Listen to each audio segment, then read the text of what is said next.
नमस्कार। आज मैं बात करना चाहूँगा उत्तर प्रदेश के शिक्षा विभाग ने और उसमें भी जो महानिदेशक हैं वो पूरे शिक्षा विभाग का कायाकल्प करने पे लगे हुए हैं और उन्होंने काफ़ी काम भी किया है। आप जाइए किसी भी प्राथमिक विद्यालय में, माध्यमिक विद्यालय में, तो आप देखेंगे कि स्कूलों की स्थिति पहले से बहुत बेहतर हो गई है। भवन नए लगने लगे हैं, तमाम उस पे बच्चों को लुभावने वाले चित्र और नारे लिखे हुए हैं। कक्षाओं के अंदर जहाँ पहले बच्चों को अपने घर से टाट पट्टी वगैरह ला के बैठना पड़ता था, बेंचें लग गई हैं।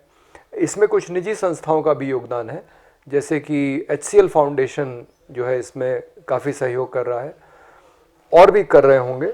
मेरी जानकारी में HCL फाउंडेशन है क्योंकि उसकी मैंने किताबें देखी हैं। हरदोई के प्राथमिक विद्यालयों में पुस्तकालय बन गए हैं और जो एक क्रांतिकारी परिवर्तन हुआ है वो ये कि गांव में जहां बिजली नहीं जाती थी वहां कम से कम अब आपको कंप्यूटर और साथ ही बहुत अच्छे बच्चों को सिखाने वाले सॉफ्टवेयर इन स्कूलों में पहुंच गए हैं। ये भी निजी संस्थाओं ने बनाए हैं और अब वहाँ अगर जाइए तो जो आपको शिक्षिका मिलेगी उसे कंप्यूटर पे वो सॉफ्टवेयर बच्चों को दिखाना आता है। ये सबसे बड़ी बात है कि वहाँ पे जो सामग्री दी जा रही है उसका इस्तेमाल भी किया जा रहा है बच्चों को पढ़ाने के लिए। क्योंकि पहले पढ़ाई काफ़ी नीरस होती थी, बच्चों की रुचि नहीं होती थी, अध्यापक अध्यापिकाओं की भी रुचि नहीं होती थी पढ़ाने में। अभी भी ऐसा नहीं है कि पढ़ाई बहुत अच्छी होने लगी है, लेकिन अब माहौल ऐसा बन गया है कि अगर किसी को पढ़ाने का मन है तो वो पढ़ा सकता है। उसके लिए सारी सुख सुविधाएं वहाँ पे है और बड़े आनंदमय तरीके से वो भी पढ़ा सकती है और बच्चे भी बहुत रुचि के साथ पढ़ सकते हैं। अब शिक्षा विभाग ने एक आदेश जारी कर दिया है कि जो शिक्षक शिक्षिकाएं हैं उनको अपनी हाजिरी एक ऐप के माध्यम से देनी पड़ेगी, क्योंकि ये एक शिक्षा विभाग की बड़ी समस्या है। मैं मजाक में कहा करता था कि कोरोना आने के पहले भी उत्तर प्रदेश में वर्क फ्रॉम होम होता था। जो सरकारी विद्यालयों के शिक्षक हैं वो घर पे बैठ के ही तनख्वाह लेते थे और अपनी जगह किसी दूसरे व्यक्ति को कम पैसे में, बहुत कम पैसे में, मतलब जितनी उनको तनख्वाह मिलती है उसके कुछ 1-2% पैसे में वो, या उससे भी कम, वो किसी को लगा देते थे कि वो वहाँ पे पढ़ाए। तो या कुछ अध्यापक तो जाने का कष्ट ही नहीं करते थे। उनका एक छुट्टी का आवेदन बिना तारीख के हमेशा विद्यालय में मौजूद रहता था और जब भी कोई निरीक्षण के लिए आता था तो वो तारीख भर के उसको आवेदन दिखा दिया जाता था कि देखिए आज जो है इन्होंने छुट्टी ली है। कई शिक्षक आपस में अदला बदली करके आते थे, यानी कि उनकी पूरी हाजिरी किसी भी दिन नहीं रहती थी। किसी दिन कोई आ रहा है, दूसरे दिन कोई दूसरा आ रहा है। तो ये सब चलता था उत्तर प्रदेश के शिक्षा विभाग में। और मेरे ख्याल से अगर कहें कि सबसे लापरवाह विभाग, भ्रष्ट तो बाकी विभाग भी हैं, पुलिस का भ्रष्टाचार कौन नहीं जानता, लेकिन आप थाने में जाइए 24 घंटे तो आपको वहाँ पुलिस मौजूद मिलेगी। आप क्षेत्र में अगर अपने लेखपाल को खोजना चाहें तो लेखपाल कहीं ना कहीं मिल जाएगा, लेकिन शिक्षक को अगर आप खोजना चाहें विद्यालय जाके भी तो कोई गारंटी नहीं कि अपने जो उसके कार्य का समय है उसमें भी वो शिक्षक या शिक्षिका विद्यालय पे मिलेगा या मिलेगी नहीं, इसकी कोई गारंटी नहीं थी। तो हमारे महानिदेशक साहब की सोच ठीक ही है कि भाई अगर हम ऑनलाइन ऐप से हाजिरी लें तो शिक्षक शिक्षिका को विद्यालय में रहना जरूरी होगा। लेकिन मैं महानिदेशक साहब से ये पूछना चाहूँगा कि उपस्थिति तो आप उसकी गारंटी करा लेंगे, लेकिन वो शिक्षक या शिक्षिका अपने मन से बच्चों को पढ़ाएगा भी, उसके अंदर की प्रेरणा आप कैसे जागृत करेंगे? बल्कि हो ये रहा है कि इनके आदेश से शिक्षक वर्ग नाराज हो गया है। उसको लग रहा है कि उसे चोर समझा जा रहा है और उसके ऊपर निगरानी रखने के लिए ये व्यवस्था बनाई जा रही है, जो कि बात सही भी है। लेकिन अगर आप जिसके साथ आपको काम करना है या जिससे आपको काम लेना है, अगर आप उसके साथ ऐसा व्यवहार करेंगे कि उसको अपमानित लगेगा, तो वो और काम चोरी करेगा, वो और आपकी मुखालफत करेगा। और यही हो रहा है। सारे शिक्षकों ने तय किया हुआ है कि वो ऑनलाइन हाजिरी नहीं भरेंगे जब तक कि सरकार उनको पूरी सुविधा उपलब्ध नहीं कराती, मोबाइल फ़ोन और डेटा आदि की। हालांकि ये कोई इतनी बड़ी बात नहीं है भाई, आप अपने मोबाइल से सारे काम करते हैं, आपने उसी मोबाइल से अपना शायद नौकरी का आवेदन भी भरा होगा, या आप छुट्टी लेते हैं तो शायद उसका इस्तेमाल करते होंगे, तो आप सारे कामों के लिए उस मोबाइल का इस्तेमाल करते हैं। लेकिन जब हाजिरी की बात आती है तो आप कहते हैं कि हम इस पे अपनी हाजिरी नहीं देंगे, पहले सरकार हमको मोबाइल फ़ोन दे। जबकि शिक्षक शिक्षिकाओं की जो तनख्वाह है वो इतनी अच्छी है सरकारी विद्यालयों में। अगर निजी विद्यालयों से आप तुलना करें, जो छोटे निजी विद्यालय हैं, तो वहाँ पे जो शिक्षकों को तनख्वाह मिल रही है वो बहुत मामूली सी है। वो उनका 1/10वां हिस्सा या 1/5वां हिस्सा होगी। लेकिन ये शिक्षक ज़्यादा काम करते हैं। निजी विद्यालयों के शिक्षकों की क्यों बात करें, हम शिक्षा मित्रों की ही बात कर लें, जो अस्थायी हैं, जो ठेका पे संविदा पे काम कर रहे हैं। चूँकि उनको ये गारंटी नहीं है कि उनको आने वाले वर्षों में भी रखा ही जाएगा, इसलिए वो मेहनत करते हैं शिक्षकों से ज़्यादा, ताकि उनकी संविदा की जो नौकरी है वो बची रहे। और उनको जो भी मानदेय मिल रहा है वो न्यूनतम मजदूरी से भी कम है, लेकिन वो उनको मिलता रहे, क्योंकि जो मिल रहा है उसी में उनके परिवार का खर्चा चल रहा है। वो तो अपने नियमितीकरण की लड़ाई अलग लड़ रहे हैं। तो जो महानिदेशक साहब ने ये जो जारी किया है आदेश, पहली बात तो ये कि क्या वो ऐप तैयार है, क्योंकि सरकार का, शिक्षा विभाग का कंप्यूटर का काम मदद करने वाली कंपनी टेक्नोसिस के मालिक रोहित गुप्ता का कहना है कि भाई अभी तो मेरी जानकारी में कोई ऐप ही नहीं है, और शायद मुझे ही बनाने के लिए कहा जाएगा, और मुझे अभी तक कहा नहीं गया है। और दूसरी तरफ सरकार ने घोषणा कर दी है कि ऐप पे आपको हाजिरी देनी है। तो शिक्षकों का विरोध है, तैयारी भी पूरी नहीं है, और इससे शिक्षकों में एक विरोध जरूर खड़ा हो गया है शिक्षा विभाग के खिलाफ, और ख़ास करके महानिदेशक के खिलाफ। तो मेरा ये मानना है इसमें कि देखिए, आप किसी को ज़बरदस्ती मजबूर करके कोई काम नहीं करा सकते, और ख़ास करके शिक्षा जैसा काम। मतलब अगर किसी से चौकीदारी करानी होती, किसी से कुछ दूसरा ऐसा काम कराना होता जो यांत्रिक किस्म का होता, जिसमें पूरे दिलो दिमाग से नहीं लगना है, तब तो बात समझी जा सकती थी। लेकिन ये पढ़ाने की बात है। यहाँ पढ़ाने की पूरी प्रक्रिया प्रेरणा पे निर्भर करती है। बच्चों को जिस तरह के लोग पढ़ाएंगे, जिस तरह के मूल्य वो देंगे, उस तरह की प्रेरणा मूल्य बच्चे ग्रहण करेंगे।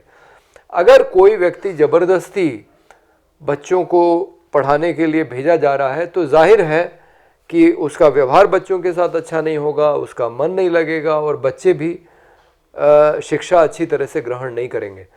तो मेरी समझ में सिर्फ एक ही तरीका है शिक्षक अपना पूरा मन लगा के पढ़ाएं, और वो ये है कि उत्तर प्रदेश उच्च न्यायालय के 2015 के सुधीर अग्रवाल के फैसले को लागू करना चाहिए, जिसमें सुधीर अग्रवाल साहब ने कहा कि देखिए, विद्यालयों को हर एक किस्म की सुविधा दी जा चुकी है, भवन अच्छे बन गए हैं, तनख्वाहें अच्छी मिलने लगी हैं, मध्याह्न भोजन मिलने लगा है, पानी की सुविधा, शौचालय की सुविधा सब हो गई है, लेकिन पढ़ाई नहीं हो रही है, क्योंकि जो लोग पढ़ाते हैं या जो शिक्षा विभाग को संचालित करते हैं, उनका उसमें कोई हित ही नहीं जुड़ा हुआ है जिससे वो उसकी गुणवत्ता को बढ़ाएं। और वो हित इसलिए नहीं जुड़ा हुआ है क्योंकि उनके अपने बच्चे कहीं और पढ़ रहे हैं, वो निजी विद्यालयों में पढ़ रहे हैं।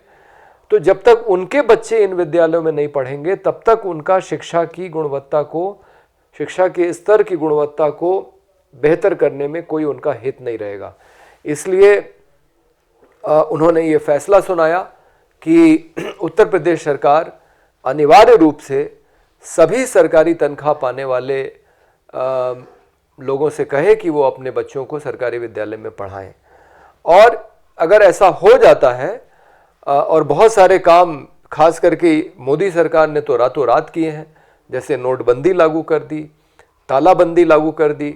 उसी तरह से कल मुझे एक मंडलायुक्त कार्यालय के एक कर्मचारी कह रहे थे कि मोदी जी को रात को 8 बजे दूरदर्शन पे आना चाहिए और ये ऐलान कर देना चाहिए कि आज से सारे जो निजी विद्यालय हैं, जो निजी चिकित्सालय हैं, निजी दवा की दुकानें हैं, वो सब बंद और सरकार इन सबको अपने हाथ में ले रही है। ऐसा नहीं है कि सरकार इन संस्थानों को नहीं लेती है।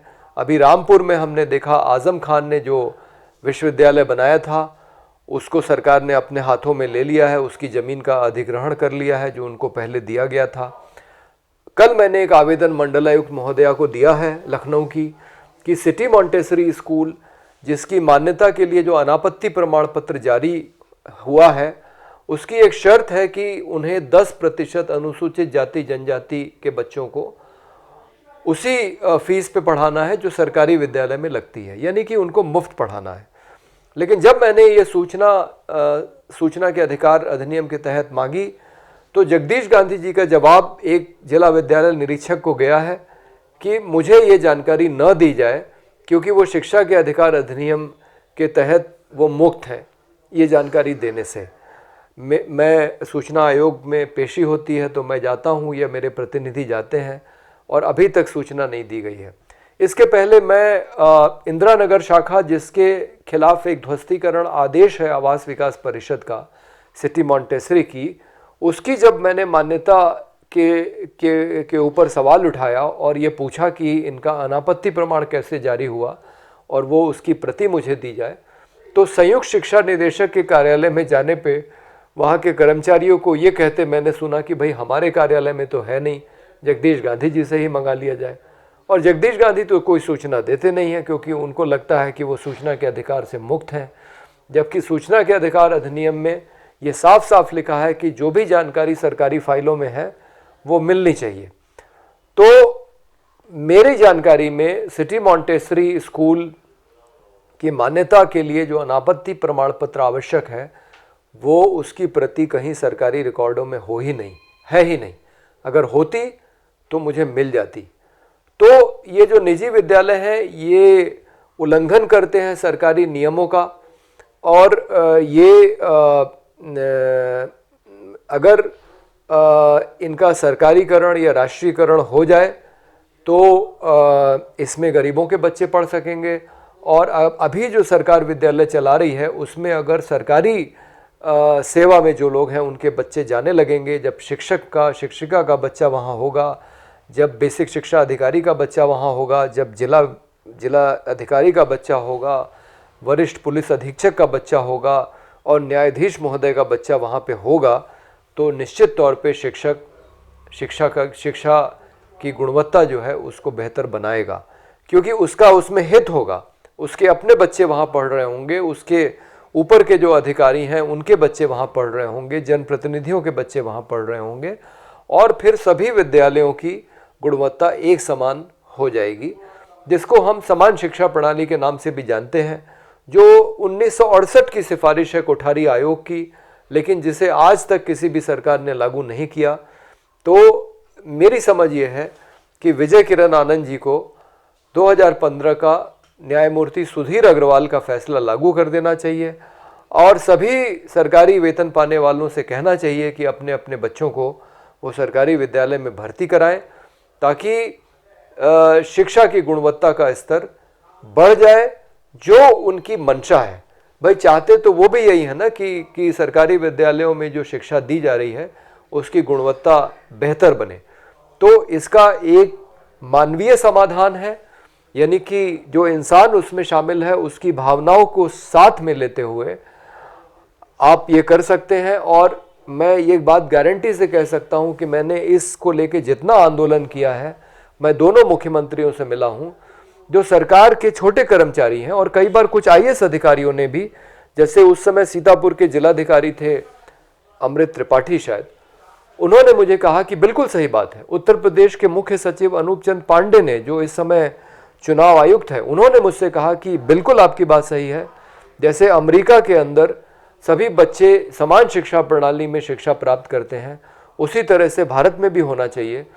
और जब ये फैसला लागू होगा तो वो बात हो जाएगी, क्योंकि फिर ज़्यादातर सरकारी लोग भी अपने बच्चों को सरकारी विद्यालयों में भेजेंगे। आखिर वो निजी विद्यालयों में भेज के क्यों इतना पैसा खर्च करेंगे।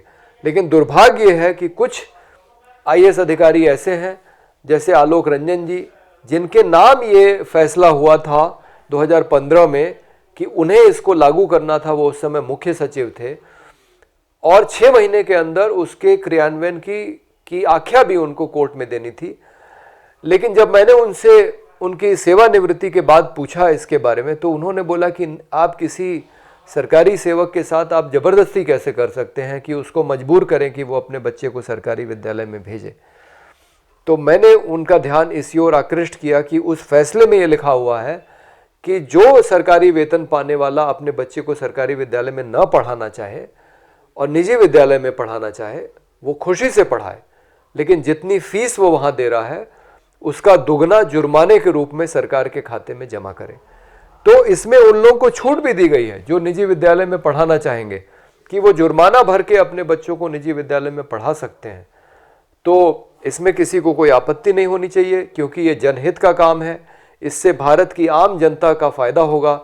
इसलिए मेरा विजय किरण आनंद जी से आग्रह है कि कृपा करके आप 2015 का सुधीर अग्रवाल का फैसला लागू करें और सभी से ये कहें जो सरकारी वेतन पा रहे हैं कि अपने अपने बच्चों को सरकारी विद्यालय में दाखिला वो कराएं, ताकि उसकी शिक्षा की गुणवत्ता का स्तर बढ़े और इस देश के आम लोगों के बच्चों को जो इन विद्यालयों में पढ़ते हैं, जिनके पास इतना पैसा नहीं कि वो अपने बच्चों को निजी विद्यालयों में पढ़ा सकें,